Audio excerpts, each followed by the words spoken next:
Manifesto అన్నది నిజంగా అర్థం వచ్చినది.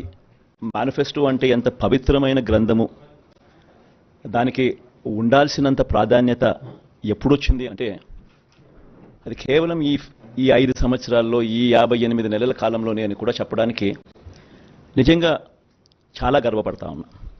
ఎందుకంటే గతంలో అంతా మనం చూసేవాళ్ళం, మేనిఫెస్టోలు అంటూ చెప్పేవాళ్ళు ఎన్నికలప్పుడు రంగురంగుల కాగితాలతో, రంగురంగుల ఆశలతో, రంగురంగుల అబద్ధాలకు రెక్కలు తొడిగి ఒక డాక్యుమెంట్ని ఇలా చూపించేవాళ్ళు. ఎన్నికలు అయిపోయిన తర్వాత ఆ డాక్యుమెంట్ ఎక్కడుంది అని ఎవరైనా వెతికినా కూడా కనపడని పరిస్థితి. ఎన్నికలు అయిపోయిన తర్వాత మేనిఫెస్టో డాక్యుమెంట్ ఎక్కడ దొరుకుతుంది అని అంటే చెత్తబుట్టలో కూడా దొరకని అధ్వానమైన పరిస్థితులు మనం అంతా చూసాం.